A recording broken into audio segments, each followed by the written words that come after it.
Hello, everyone. It's your friend Tristan Miller. I'm just here to inform you that I'm recording my first stand-up comedy album and special on May the 4th in New York City at Caveat at 4 p.m. You can go to the link in my bio on my social media platforms, or you can go to caveat.com, go to May the 4th, and buy tickets there. Highly recommend that you get them early as they are cheaper that way. Also, after the show, I'm going to go, Phantom Menace is playing in theaters. So I'm going to take a big group to go to the nearest AMC or whatever Cineplex and go see my favorite Star Wars movie. I'll say it with my full chest. My favorite Star Wars movie in theaters again. So hope to see you at both things. If you have to pick one, just pick my show, please. I would like to sell out the house if possible. Anyway, love you. Hope to see you soon. Okay, bye-bye. Coming soon to theaters, podcasts, film reviews, and so much more. Available at tristanmiller.substack.com. And now, our feature presentation. Hello, everybody, and welcome to Focus Testing, a podcast about movies where we make a movie. My name is Tristan Miller, and joining me today is the wickedly talented Myq Kaplan. How are you, Myq? Thank you. I'm so sorry if my talent is so wicked that it harms people. I think it's wicked in a good way. Like, you know how young British kids used to say, "Oh, that's wicked." Or from the Boston area where I lived. Absolutely. That is also true. Which I think probably there's some direct connection from England to New England. Wait, never mind. I don't think there is any kind of connection. Not at all. Certainly not any flights connecting that way. It's some jolly New England. Jolly New England. So again, this is a podcast about movies. Do you remember the first movie that you saw in the cinema? I'll say short answer, no. But medium answer, I want to say, I think I have a memory of being at a drive-in movie, if that counts enough as the cinema. I think so. And I want to say, either it might have been E.T. and it might have been Return of the Jedi. Those are my two earliest movie-going memories. Really? That's interesting. And how did you feel about them?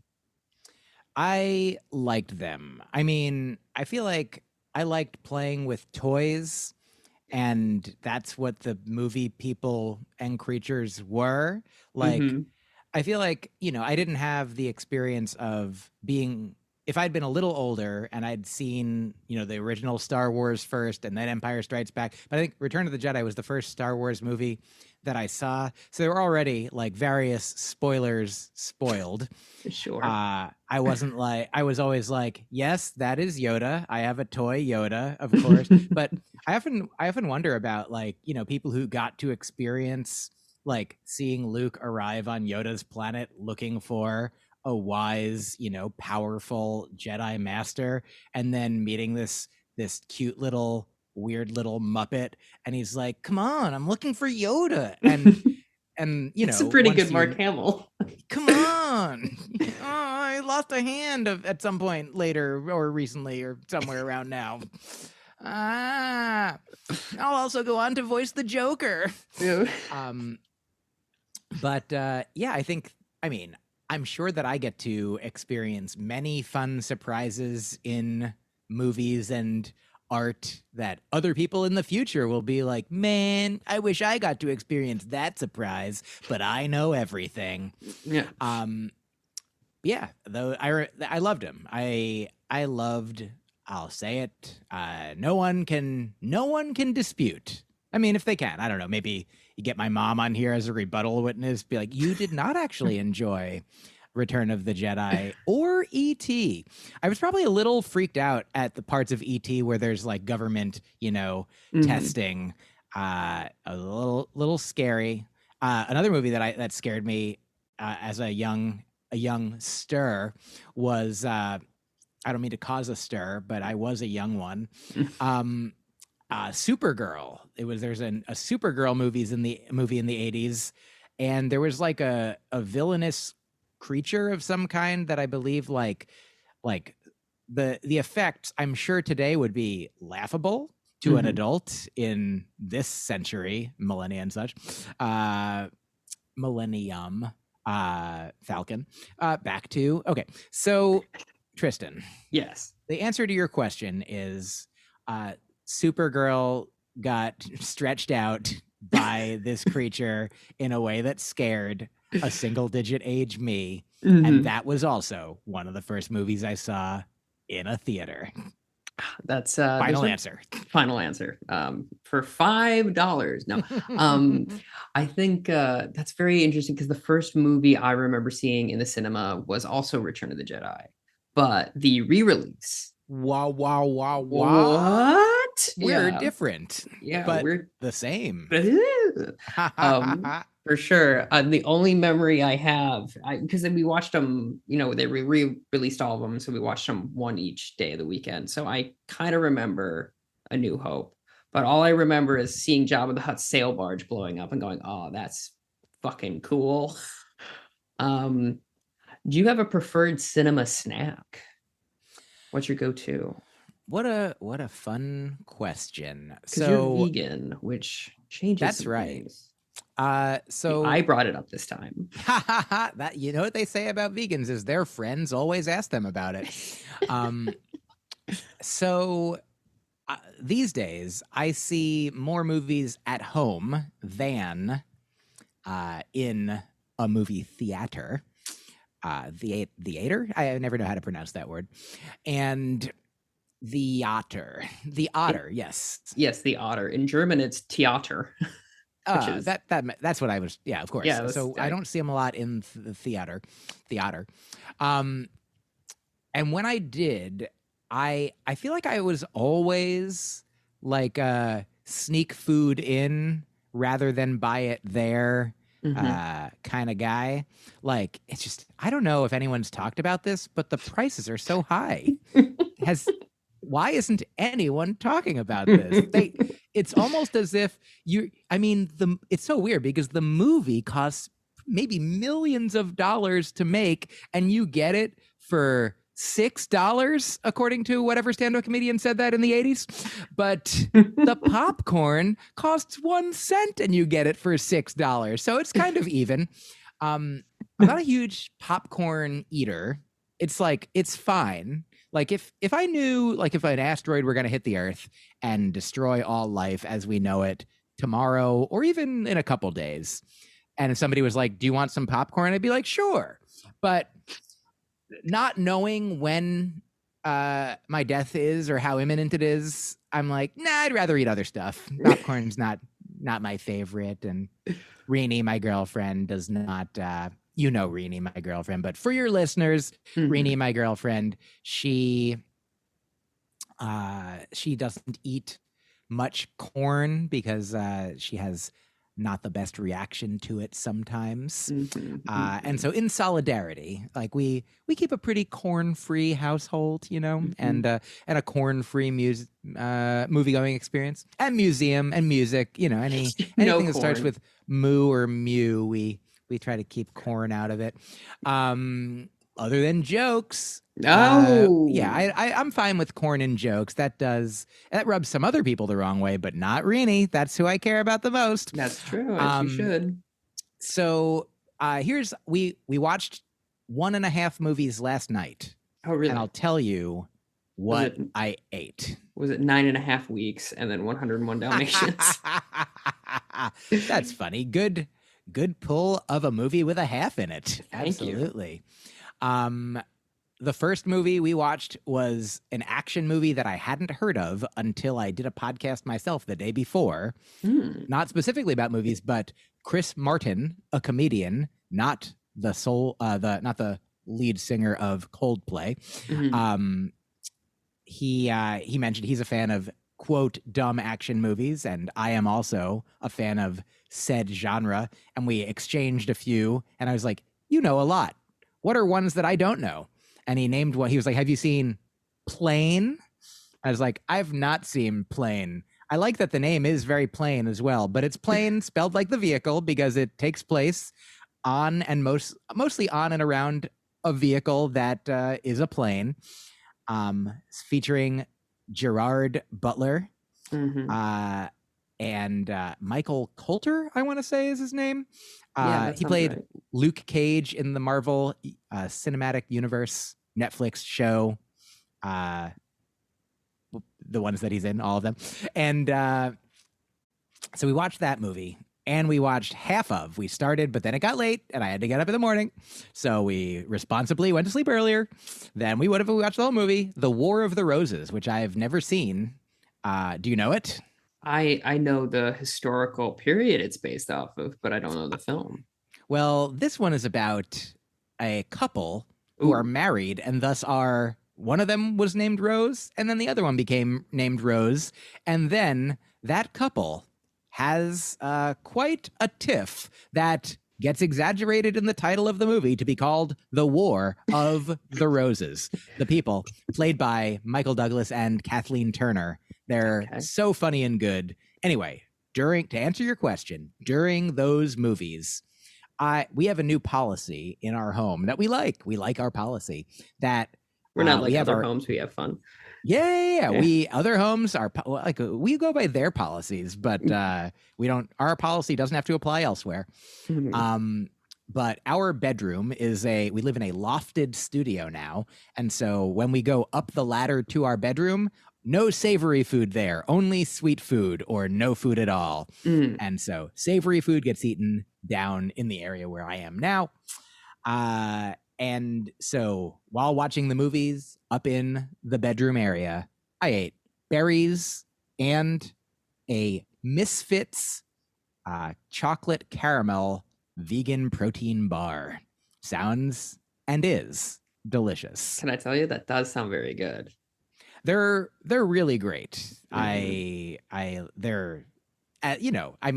still a chocolate caramel bar, but for a chocolate caramel bar, I think it's a healthier option for you out there, but it's a delicious option. And I don't know if you know about berries, but I had some of the straw and blue varieties. My favorite kinds. They're so good. Isn't it interesting that they don't call anything red berries? Like that's because it's not like, it's sort of like the way that b-ball refers to basketball, but could equally refer to baseball, which is already one syllable and it's already doing fine. And baseball, like, you take it basketball. You be b-ball if you want to be b-ball. Ball. And so there's raspberries, there's strawberries. I guess maybe they were like, look, who's gonna be red berries? We'll both be a weird name that has nothing to do with any of this. I'll say this. The most confusing one is, of course, I believe, boysenberry, which sounds like poisonberry, but with correct. And they're not poisonous. Yeah, they're good. Poisonous. Yeah. They're poisonous. Poisonous to men? That's nothing. All right. Poisonous the hood. Yes. Yes, there it is. Thank you. Ugh, we fixed it. Poison. Yeah, poison as in berries or the hood. Yes. Oh, I like that very, very much. Thank you. What's a film you've seen recently that you really, really loved? Great question. And so far, I will say, I've already mentioned, I'll have another one, but The War of the Roses is good. Is really good. Okay. And I'll go you one further. A more recent movie, not as recently watched by us, but more recently released in theaters and perhaps to people's homes. I am in the SAG-AFTRA Actors Guild. Congrats. And the SAG Awards are, as we record this, soon. and as such, I get a password that allows me to watch the nominated movies. And I hope this one wins lots of things. The movie is, it stars Jeffrey Wright, who is nominated American for writer, American Fiction. American Fiction is the title. It is. It is so funny and good. He's great. It's Mhm. if it makes you laugh and also feel things other than laughter, which is not necessarily itself a feeling. Yeah, Hmm. it's good. I recommend it to people. Yeah. I love Jeffrey Wright, and so it's really great to see him be, getting his due with this one. And he's just so, you talk sometimes there's the two main genres of actors are like actors that you can see really acting that like grab your attention and like look at me, or there's actors that are so relaxed that you just kind of have to focus on them, you know what I mean?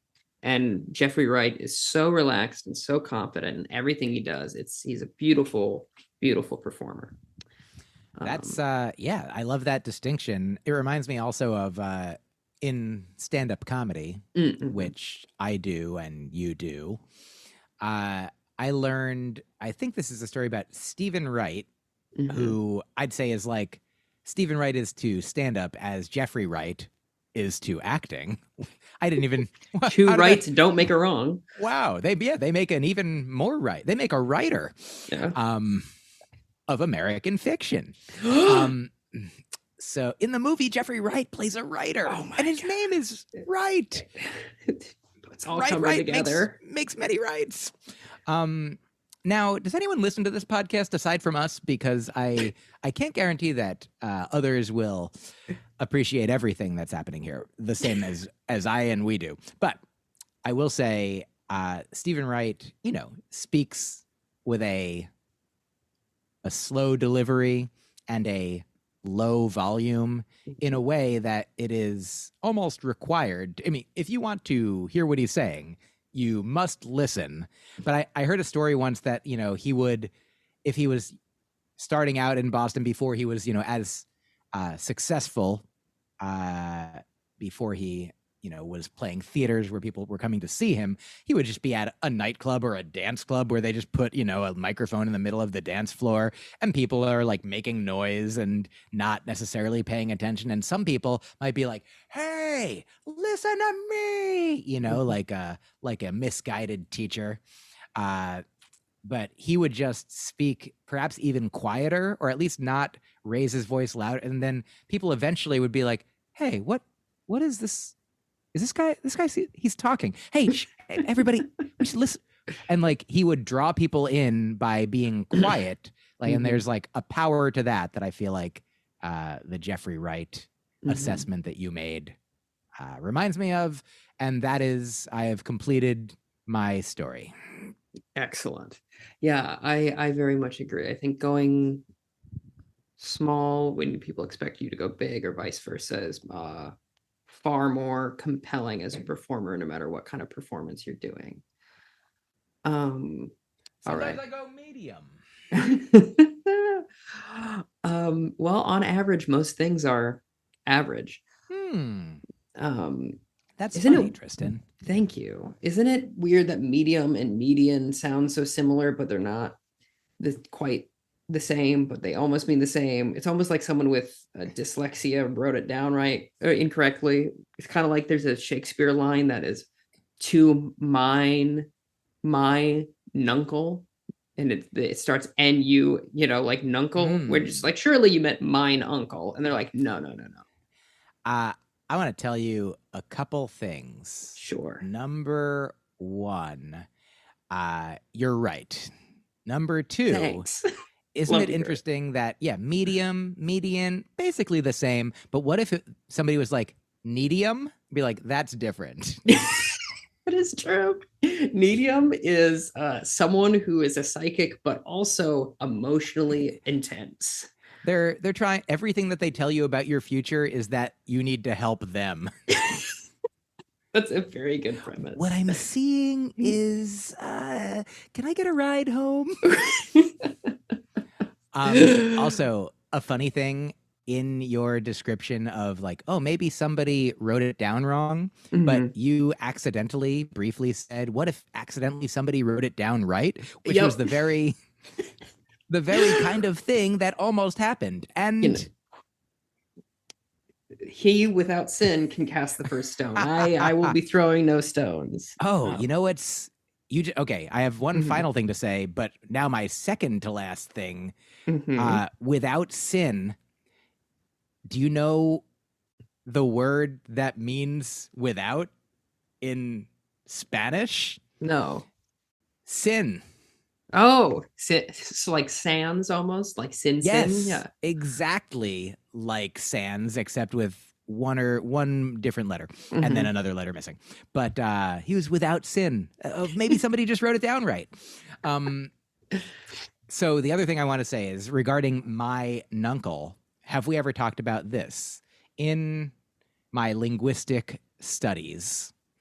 I learned that over the course of, from old to middle to modern English, they're like old English often looks more like, I'd say, like German even Mhm. than recognizable as English today. We wouldn't be able to understand old English speakers, but somewhere along the line, I think maybe it's all in the modern era, or maybe it was from Middle English to modern. Somewhere, the words apron and napkin used to be naprin and apkin. And over the course, the nuncle situation happened where people were saying an apkin enough that people were like, oh, a napkin. And then older people would be like, no, it's not a napkin, it's an apkin. And they're like, forget it. Okay, whatever the equivalent of boomer from hundreds of years ago is. And then they're like, okay, but at least, and they're like, and here is an apron. And they're like, no, no, no, that's a napron. That's a napron. Kids today with their aprons and napkins, they're naprons and napkins. Ugh, the worst diet. That's very interesting though. I like Yeah, that a just give me some lot. food. Give me some food. I do also like that they're both things that prevent food from getting on you. So Yes, maybe it's just everyone absolutely. was like stressed out about that and they were just misspeaking. I'm listening to a book about, I think it's called The Power of Difference, and they talk about dyslexia. And it's one of those things of like, yeah, it's kind of a pain in the ass to read sometimes, but then you get stuff like that, and people, things get shifted around, and I don't think it's necessarily a bad thing. Um, Agreed. all right, are you ready for some movie trivia? I am. I All right. am. Thank you for that. Is also, I think, like the original intention of. Now, I forget the exact origin, but I do know that trivia comes from the Latin tri, meaning three, via, meaning road or way. Hmm. And that I think that there was like some, you know, three pronged, like a fork in the road where. In order to pass by, you had to answer riddles three. Um, or that's where people met for Mhm. trivia night in that time. This is where I now no longer have the information, but I know that some of that's true. I call it Trivia because in the animated Hercules series from the 90s, there was a god called Trivia who is the god of useless information, played by Hmm. Ben Stein, and very, Oh, very funny characterization. Highly recommend everyone thank watch you. that series at least once, or at least an episode, or an episode, if you will. I Um, definitely will, Tristan. You've really taken some of the things that were said earlier and reformulated them to create new fun. Thank you. Which is in a way the apron. Mm, So first trivia question for you. yes. What is movie? Hmm. Movie is art on screen where film or digital image of thing or stuff appear different moment to moment. Okay. So it's not a still image. I like that a lot. I like that. Oh, I mean, it's a lot of still images, in Well, fact. well, fair enough, but like it changes. I like Oh, that. it appears that it changes Mm. because that's how our foolish brains, our brains are like, oh, different stuff happening when, yeah, kind of, but yeah, yeah, basically, yes. um, I know you're a fan of the MCU, and The If you McU, yes. the McU, yeah, McDonald's University. Yeah, the Irish universe. Yeah. Or Scottish? I always forget. The Scottish University. Mick is Irish, Mac is Scottish, is always how I learned it. My mistake. Yeah. I always max those up. TJ Maxx, and it's just a bunch of Scottish stuff for cheap. You know that in the UK they don't call it TJ Maxx? You told me what they did call it, but I don't remember what it is. They call it TK Maxx. And they do that because there's another store there that's more famous or was there already called TJ's. And TJ Maxx was like, people won't like us. We got to be different. Oh. There's a Kmart in New Zealand and Australia as well, similar to this, but it has nothing to do with the Kmarts we know, except for that it is a store that is almost exactly the same and branded similarly, but they have like no relation. It's very odd. Anyway,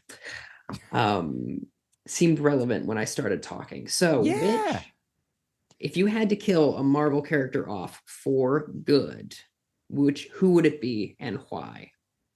I wouldn't. I never would. It's impossible. Ooh, okay. No, I mean, I almost said, a clever answer, I think, would be to kill off the character Death. Ooh. But I did just read, I think it was a Doctor Strange comic, or maybe it was Defenders. I know there was definitely a group of heroes who Death was sick, I think, or Death was in danger of dying. And I don't mean to spoil it, but Death didn't die, which was probably good for the universe, because if Death died, that meant that no one else ever would die. And then essentially the universe would be a cancerous growth that never stopped. So it does seem that Death is important. Okay. One of the there's a clever answer is fine. You can no. I don't want Death to die. I guess, I'd be fine if Thanos, died a natural death. Like God, I feel like actually that would be the best, because like Thanos is kind of his whole deal is that he loves death. That like I believe in Avengers Endgame, is that the one where the snap happens, or Infinity War, whatever it is. Infinity War is the one that snaps, because that's the one I've seen. I haven't seen Endgame. Yes.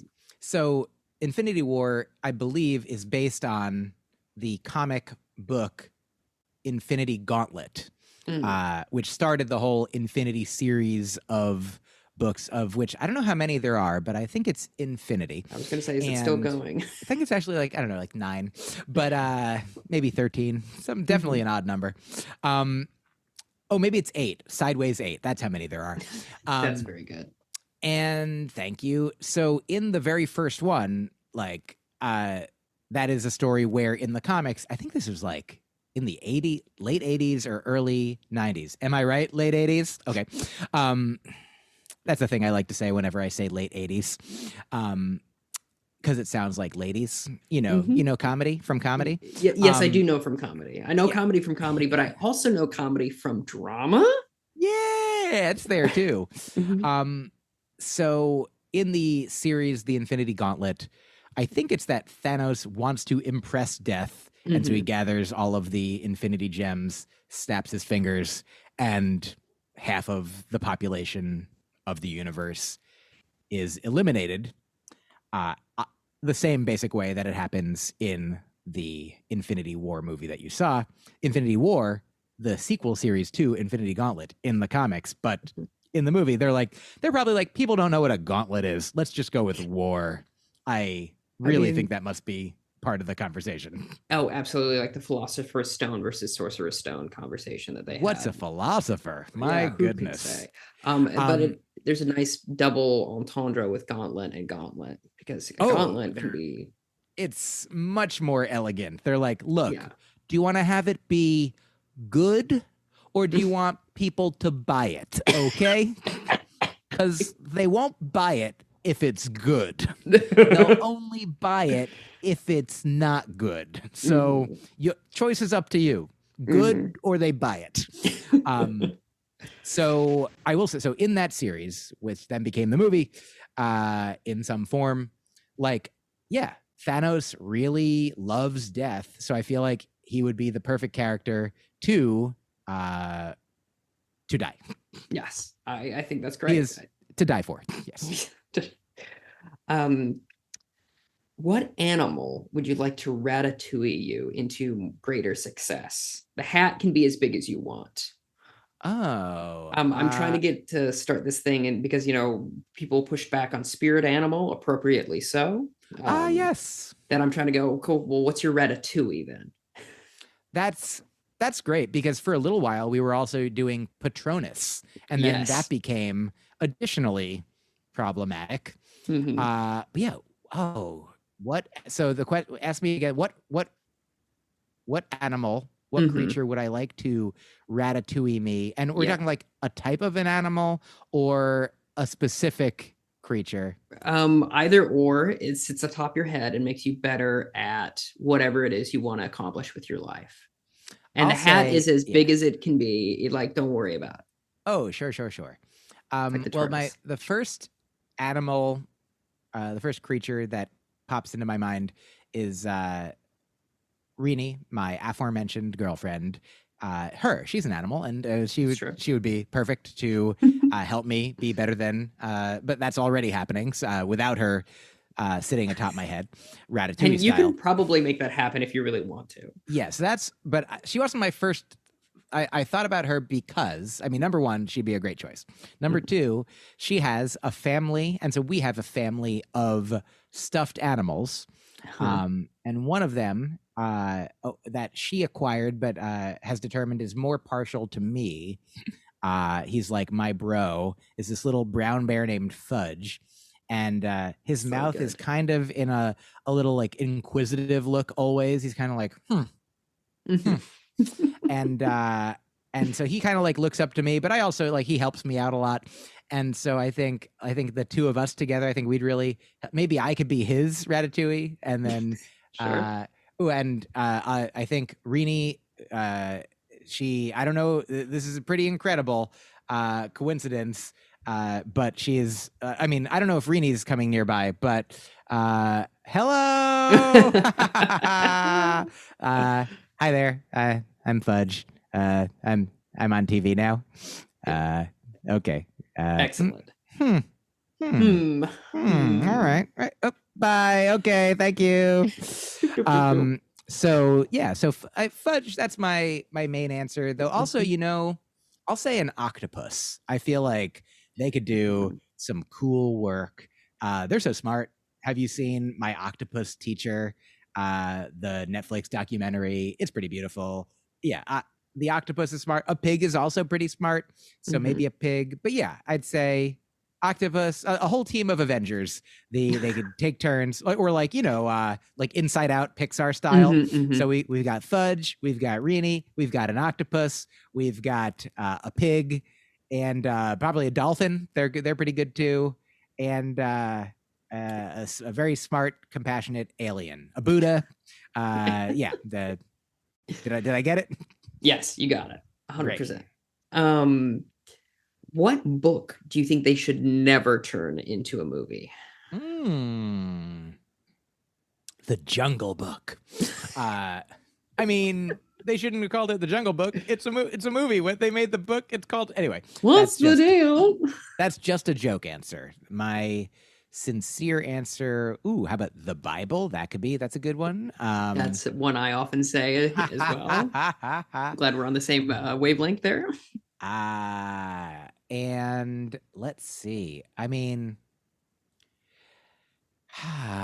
book that they shouldn't make into a movie. Book that they shouldn't. Mein Kampf? Yeah. There you go. Yeah, that's what I'll say. That'd be terrible. It's all in German. No one would see it. That would be good. I'd like for no one to see it. Yes, that's true. And final trivia question.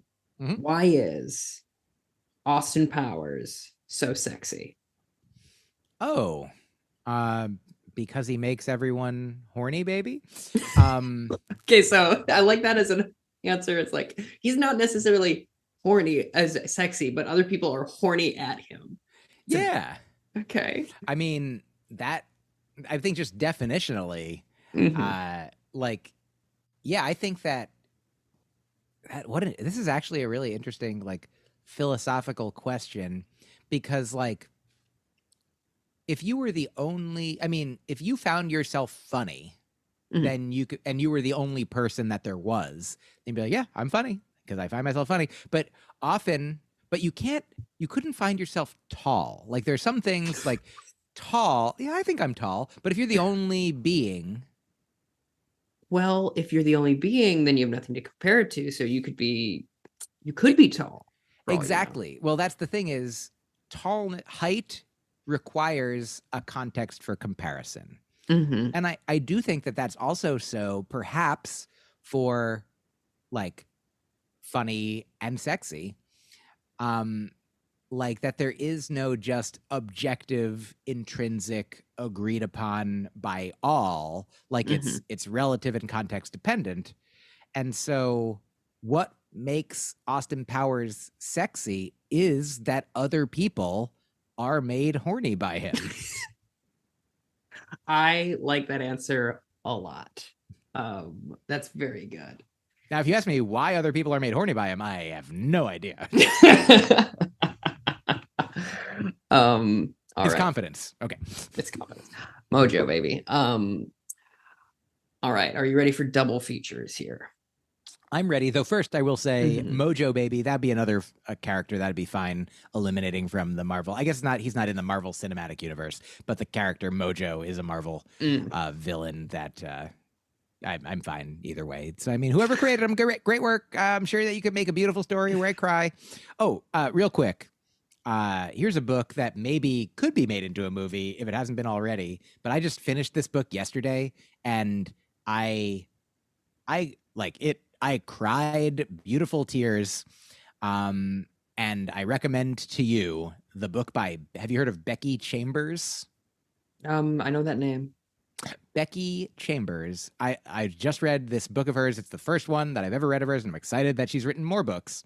She wrote a series called Wayfarers, I believe, which I haven't read any of yet. But it's a sci-fi book. This book, it's called A Psalm for the Wild Built. And it is a monk and robot story.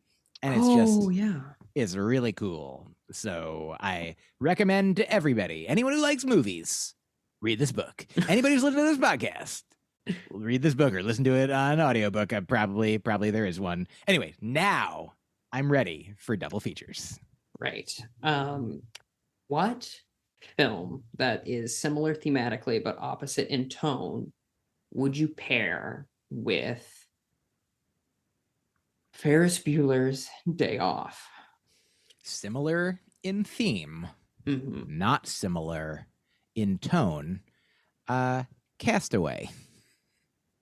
I would like to hear your reasoning. Of course.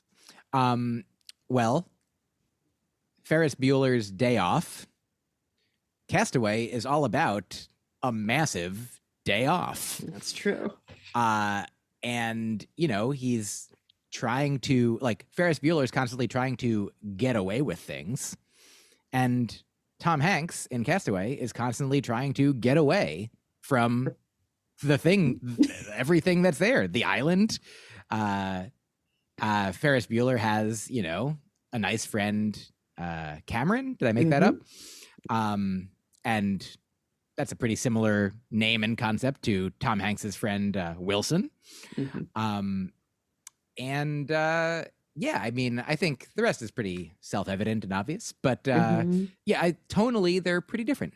Yeah, I should say so. What would you pair with a film we saw together that's quite good, Thoroughbreds? Thoroughbreds, indeed. Which is about two young women, one of whom is has like psychopathy and they plot to kill the other one's dad, for those who haven't seen it. Yeah, I guess I'll say Clue. There's also a murder plot. There's also a murder plot. There's also rich people in it. It takes place in a mansion. That's very good. I like that a lot. Thank you. That's very good. What would you pair with Due Date? Is Due Date like a buddy movie driving across the country with Zach Galifianakis and he's pregnant? He's not pregnant. He's with Robert Downey Jr. and Robert Downey Jr. He's like, my wife, she is in labor and we got to get across the country. And it's kind of like Planes, Trains, and Automobiles, but different. Or like Midnight Run. Okay, so I think the opposite of Midnight Run is obviously High Noon, but yeah, that makes sense. A high noon walk. So Due Date, similar theme. Oh, how about Children of Men? Okay, I'm not familiar. I think that's the. Let me double check. It's a 2006 film. A gut-wrenching look at an all too possible future. A dystopian action thriller. So basically, human activities in the future have produced an ecocide. The environment is now, I think, toxic. And there are 18 years of total, this is from Wikipedia, total human infertility. War and global depression threaten the collapse of human civilization. So they also like really want babies to be born. I like that. I like that a lot. And it stars Clive Owen, who is very similar to Robert Downey. Yes. Are you ready for a random word to build our movie from? Yes, I am. All right. Okay. It's extraterrestrial. So how are we going to make a movie about an extraterrestrial? I know. Okay. Well, what I think the movie is about is that overpopulation is a concern in our world today.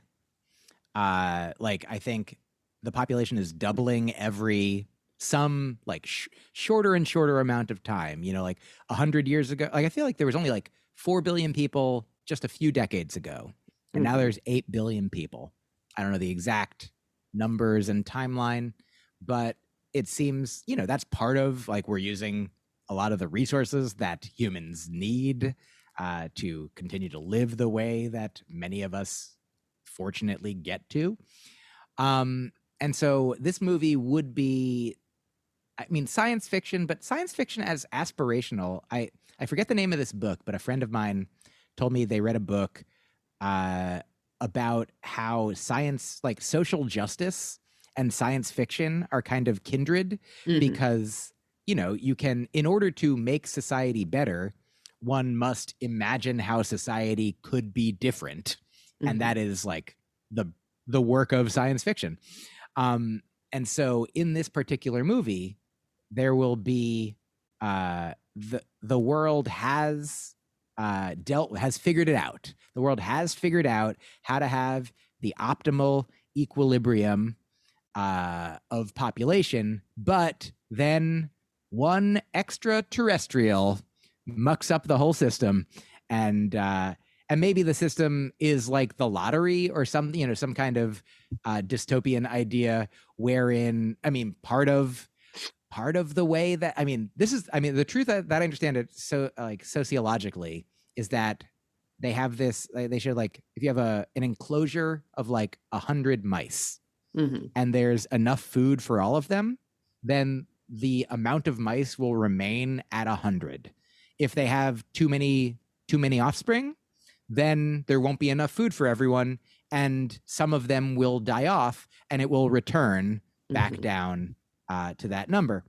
And so the fact that our population on this planet is continuing to grow, number one, means that there is more than enough food for everyone, because if there wasn't enough food for everyone, then the population could not grow.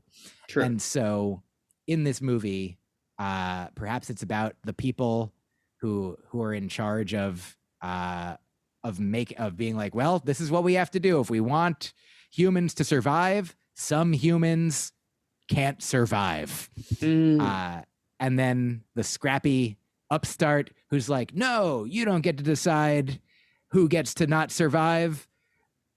More people die. But we get to live how we choose. We get to live how we choose. A twist would be he's like this whole time fighting against it, and it's just like he's trying to advocate for suicide. No, it's my body, my choice. No. But I like that as a concept. I like that far better than what I had, which was please tell me. Which was there's too much dirt.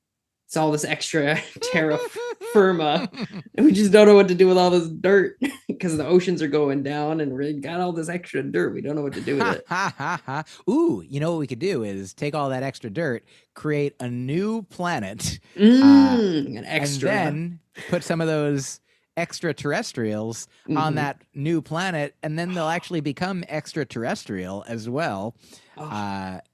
So yeah, and maybe it'll be like, maybe it'll just be another moon, because some planets have 2 moons. Why don't we get another moon going? We technically have 2 moons, but one just doesn't show up very often.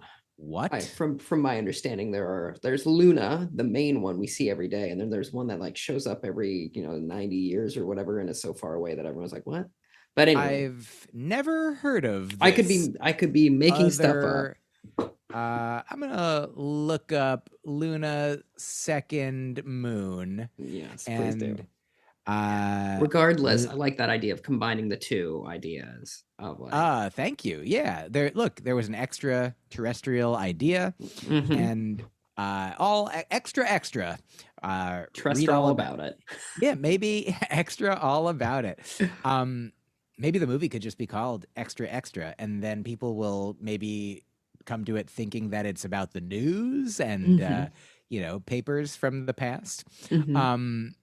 But then they'll be, come for the news, stay for the drama. Yes, I like it as well. I like the idea of these 2 plots going around, because it seems like that would also make sense. If there's too many people, then all the water supply is going down, right? Those things seem like. And so you have all this extra dirt, and then this guy who's the one extra person, he's like, I think they give him a deadline. They're like, hey, if you can figure it out in 2 months, we'll let X number of people stay around. And then he starts, he sees a dung beetle rolling a ball of dung, and he goes, now, wait a minute, that's what we could all do.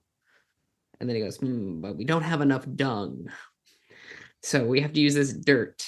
And then I like this idea that they do end up becoming extraterrestrial as well. And then that leads open for a sequel where they come back and things are different on Earth if we wanted to. Oh, yeah. That. Also, I like the idea that they're like, where are we going to get more dung? Oh, well, no way to make any more dung. We got to use this dirt. Well, I feel like kind of like I haven't seen Oppenheimer, but like, okay, so the better comparison would be like, when Eduardo writes the formula on the window in Social Network, that film where he's doing that and he's calculating how much people could shit in this amount of time. He's like, no, we can't do it. We got to augment it somehow. We have this extra dirt, so it's like mulch, which is also great for growing plant life and stuff like that. Absolutely. I not only think this is a good idea for a movie, I think we should do this. Yeah, we should start a band. Yeah. Absolutely. I've always been saying we should chuck more stuff into space to get rid of it. Starting with certain people, but then there's a new movie where the aliens that are like all our stuff is like landing on their windshield. They show up and they're like, "Hey, guys, are there more of you? Because this was fine when it was only once every so often, but now it's like all the time. So what about shooting it that way?" Yeah, 100%. Shoot it that way. We can't do any more like clean up the highway programs for hyperspace or whatever it is. Yes. There's not enough people in correctional facilities to allow us to do that because we're Yeah, aliens and we have a utopian future out here where we don't have slave labor in the form of the prison industrial complex like you do on your planet. So we just try to like clean things up. Like, can you what do you guys have like technology you could give us? We gotta go. They just leave a dustpan. Good luck. Figure it out. I like that. So as far as like story structure goes, I think we have a pretty solid story of like the first act is establishing this world. Then the second act is the guy who wants to be different. Third act is the solution. But what sort of trouble do you think he should get into in the middle of the movie? You know, there's you can't just be like, I have this idea and let's accomplish it. Oh yeah, I mean, I think the structure, like the powers, the whatever the equivalent of the patriarchy, of the way things are, like the way it's always been done. There's some committee in charge, the Illuminati of this world that are maintaining their wealth based on the status quo. And even though this guy's offering, or this person, this being is offering a solution that would be best for all of humanity, they're like, but it wouldn't be the best for the 5 of us because we'd go down from 100 billion each to just shy of 100 billion each. And so, they send their goons, their not well-paid goons after this guy to make it so that he can't make the mulch or can't, they try to steal the dirt themselves. Or go ahead. I love this idea. And the way the goons, they do it is they put in the water supplies, stuff that makes everyone constipated. And so they just can't, and they don't know what's going on. And for weeks, no one's taken a dump, and it's just awful. And the clock is ticking. Yeah. And the clock is ticking. Everyone's sweaty and it's not pleasant. And then finally, I feel like one of the goons has to have a change of heart, right? He has to go, okay, listen, you gotta just put some X-Lax or whatever in and you'll be good to go. Here's the antidote. And the Extraterrestrial. Yeah. Myq. Yes. What happened? Myq. It's almost like you know how to do a joke. Yeah. And have you seen the movie In Time? Oh, no, not yet. Well, do you know who's in it? Is that the one with Donald Gleason, or is that the one with Justin Timberlake? That's the one. Okay. I call him, you can remember it because his name is Justin Timberlake. Anyway, so I don't want to, no, I want to say something real. It'll be like that. Watch that movie because it's really fun and silly. And I feel like tonally, maybe, I feel like it could be a good companion. I'm just picturing that movie for this movie. Sure. Yeah. Let's just make that movie again. Yeah. Let's just do that. It'll be great for a double feature with this film. Yes. We'll do ours with a different tone. So it'll be good for your double feature. We'll make it a musical or something. Yes. But yeah, I like that. Little bit of puff there, and then do the Illuminati figures get their comeuppance? Oh, in some way, yeah. I mean, there's still got to be problems for the sequel, but yeah. Here's what happens. I think maybe everyone finds out that they exist and about their evil plan. And so they are shamed, but still very rich and powerful, and no one can stop them. So they're like, okay, well, I guess we'll move forward with 99 billion. That, they're upset. So like it feels really bad for them. But yeah, maybe one of them like goes to jail, but the other ones start their own new planet. They're like, okay, we're leaving too. That's good. Yeah. I think they should definitely start their own planet.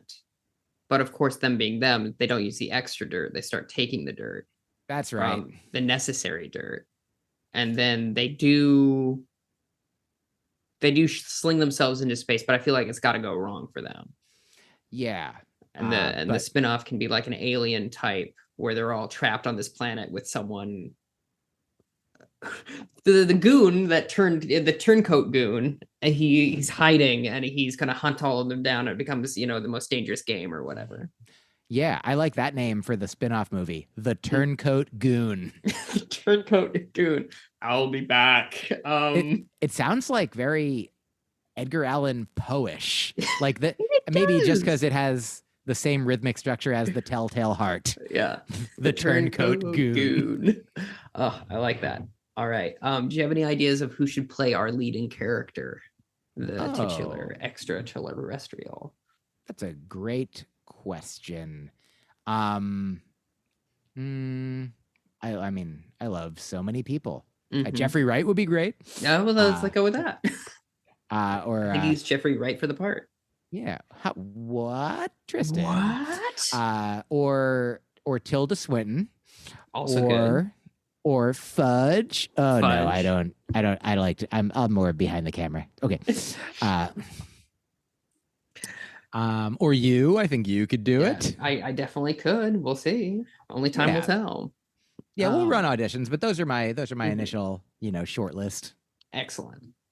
I think getting some like nice synth music for the soundtrack could be really fun. The Kiners, that they do a lot of this music for the Star Wars shows, and they've been using a lot of synth lately, and I've been really liking that. Kind of like a Blade Runner vibe for it. And I feel like for this kind of movie, I almost feel like someone who is like good at a sci-fi comedy, like a Taika Waititi, or whom else would be good? Who else did gosh, I would like someone who did like Men in Black or something, that kind of tone. Yeah, I like it. That sounds good. Excellent. Are you ready for our lightning round? I'm ready for lightning round. The way it works is we each get the same prompt. We do a very short pitch based off of each prompt. So I'm getting a new How many prompts total, or just one each? One each, and then we'll do it 3 times. Okay. Obscure is the word that I have here, which is, for me, obscure is about a man who is trying to be less prominent. He's always been a wacky character, and he's trying to be normal in order to slide into a life where he just doesn't have to worry anymore. He just wants to be normal, but by the end of the movie, he realizes that no one's normal and that he should just chill out.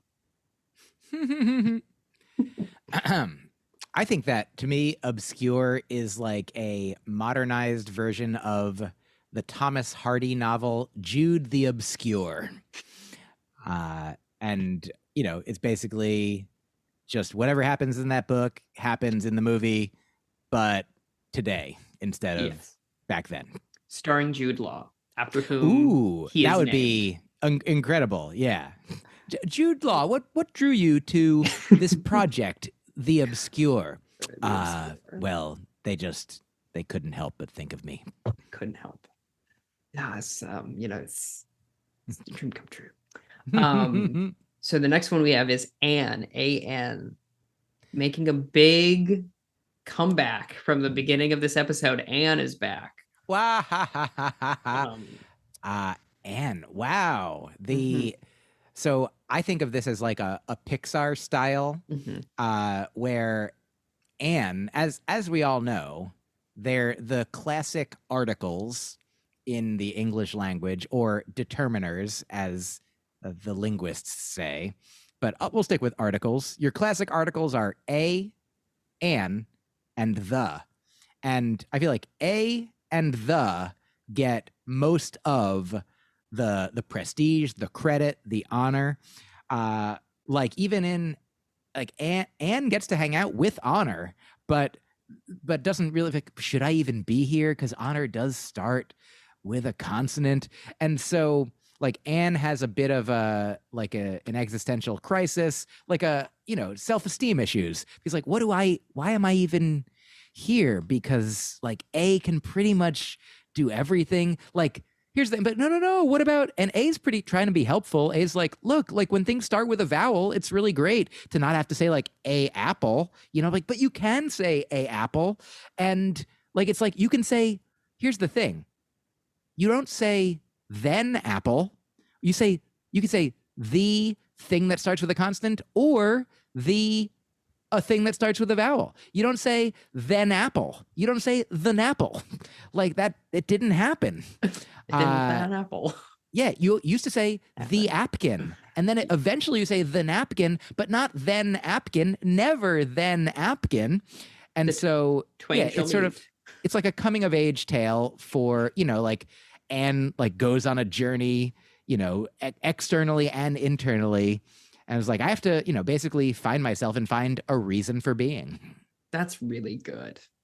I Thanks. like that a lot as a premise, to be honest. Big fan. I appreciate it. You're an Anne fan. I'm an Anne fan. Anne man. Mine is not so well thought out, nor is it, I think, as compelling, but it is an artificial nut. An artificial nut is about, well, there's no more men in this dystopian society. We have to figure out how to make cum work in and of itself. Now, why would you say that that's different than my idea? Yeah, I know. But yours is so wholesome and well thought out. I'm like, well, what are two words that start with A and N? A and N. I also thought it could be like another reboot of the Anne of Green Gables series, which has been rebooted or depicted in many different cinematic fashions over the decades. Most recently that I know of on Netflix, Anne with an E. And this would be Anne without an E and without one of the N's. All right, let's do our final one. And it is weapon.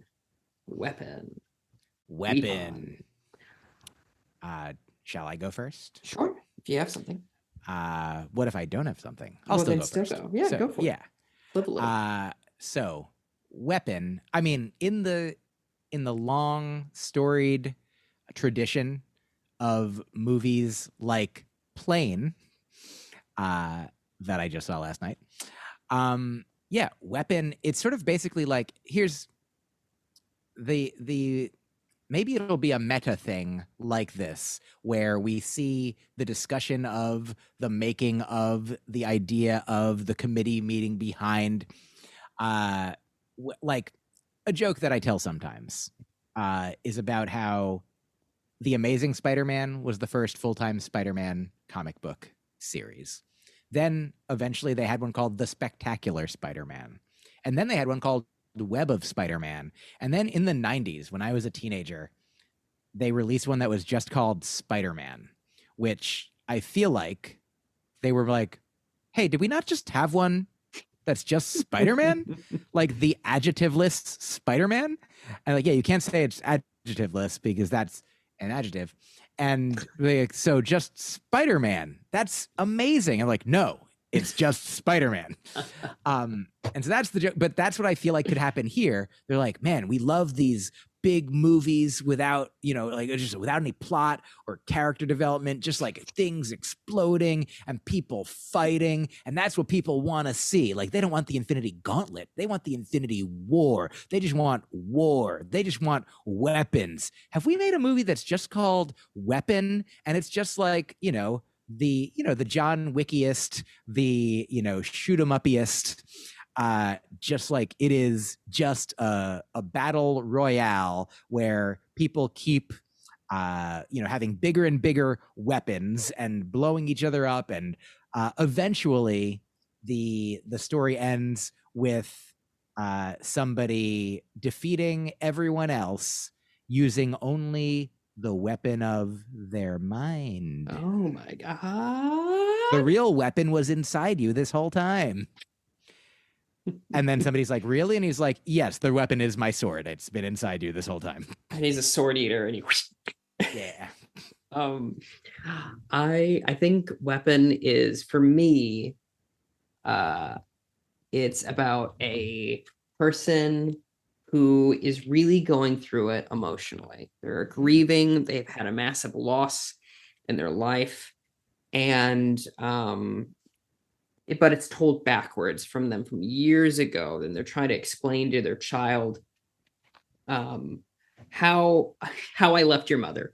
That's funny. And but he takes his kid through New York City to all these different places where these big emotional things happen, and it's called Weep On. And it's just about the Wait a things second. he wept on, I should say. We upon. I like it. It's different than mine. That's all I can ask for. Let's make them both. Yep. What if yours was the same as mine? You're like, I've done that as a bit. I'm like, now I really like that. So mine is exactly the same. So as we're rounding the corner here, Myq, what would you like people that listen to this podcast to know about you? What do you do? Where can people find you? All that good stuff. Thank you. I'll do my best to keep it brief and will not succeed. For there are many places. I mean, so my name is Myq Kaplan. It's spelled MyQ Kaplan. And if you take that spelling of Myq Kaplan and put it into wherever on the internet you want to find things, you will find my website, myqkaplan.com. You will find my currently Substack newsletter at myqkaplan.substack.com. You'll find my various podcasts, Broccoli and Ice Cream and The Faucet. You will find my Dry Bar comedy special, Live from the Universe. If you use the promo code Myq Kaplan at drybarcomedy.com, you will get a month free of their service where you can watch my special and many others.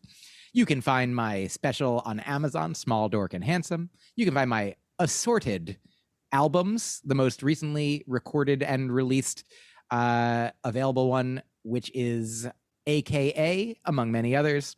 You can find those on the streaming platforms. Here's a fun brief story, mid-plug. A fan of mine became a fan of mine because she was looking for vegan recipes on Pinterest, but accidentally searched for vegan recipes on Spotify. And I am what come up if you search for vegan recipes on Spotify, me, a vegan comedian. Pretty tasty.